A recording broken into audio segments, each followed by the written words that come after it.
Hello, c'est HR, votre chroniqueur. Alors aujourd'hui, je vais vous parler d'une excellente série créée par Taylor Sheridan, Yellowstone. Plus précisément, des premiers épisodes du final de la série. Finale qui est disponible depuis le mois de novembre sur Paramount+, et devrait s'achever pour le 16 décembre. C'est une série que j'affectionne. C'est une série qui met en exergue le talent de Taylor Sheridan avec l'esprit yankee, cowboy et indien. Avant d'aller plus loin, n'oubliez pas, si vous n'êtes pas abonné, pensez à le faire. Pensez à la petite cloche pour les notifs. Let's go! I took all the risk, and I took it for you. This war's just beginning. The only thing left to do is to kill as much as you can before they kill you. Alors cette dernière partie de Yellowstone sur Paramount+, débute de manière tragique. Alors oui, si vous n'avez pas vu les premiers épisodes du final de la série, il vaut mieux arrêter la vidéo, la mettre en pause, regarder les épisodes et revenir après. Car même si d'habitude je ne spoil pas, le point de départ de ces derniers épisodes est un méga spoil. De ce fait, je suis obligé d'y faire référence. Donc si vous avez vu l'épisode, vous pouvez continuer. Ainsi, le point de départ de cette deuxième partie de la saison 5 qui fait office de saison finale, le personnage interprété par Kevin Costner est décédé. Donc on va pas se mentir, tout le début de ces premiers épisodes disponibles sur Paramount+, ont un côté tragique, un côté d'introspection, un côté extrêmement émouvant, avec naturellement le ressenti des différents membres de la famille et la colère que certains peuvent avoir vis-à-vis d'autres. Alors c'est clair, depuis le début de cette série, il y a de grosses mésententes familiales, avec à chaque fois des intervenants extérieurs qui veulent s'approprier les terres de la famille Dutton. Mais outre ces arcs narratifs qui font ressurgir la conquête de l'Ouest, avec les terres tribales qui ont été volées par des propriétaires américains, nous avons principalement les valeurs familiales et surtout l'héritage de John Dutton qui va se retrouver totalement éparpillé, au vu des discordances qu'il y a au sein de sa famille. Ainsi, tout le début de ce final de cette série Yellowstone est totalement tonitruant.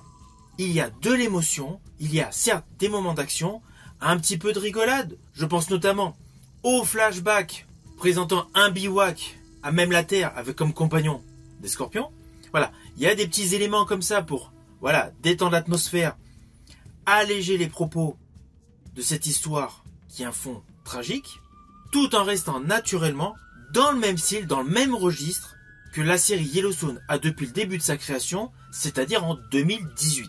Et oui, nous sommes en 2024 et le début de cette série a débuté en 2018, ce qui prouve que c'est une série qui a eu énormément de succès. Alors oui, il y a eu plusieurs spin-offs de prévus. Je pense notamment au spin-off Landman qui est déjà disponible sur Paramount+, au spin-off antérieur 1883 et 1923 qui sont également disponibles sur Paramount+. Alors naturellement, dans cette série, le personnage interprété par Cole Hauser Wheeler prend de l'importance. C'est l'homme de main principal de Jadis Dutton. Forcément, il prend le leadership sur une grosse partie des épisodes, étant en même temps le mari de Bess, la fille Dutton au tempérament assez particulier. Du coup, on va pas se mentir, il y a la part belle à ce couple. Sans oublier naturellement le personnage Kes Dutton et son épouse Monica Dutton qui s'installent tranquillement dans une maison à part de la maison familiale de Dutton.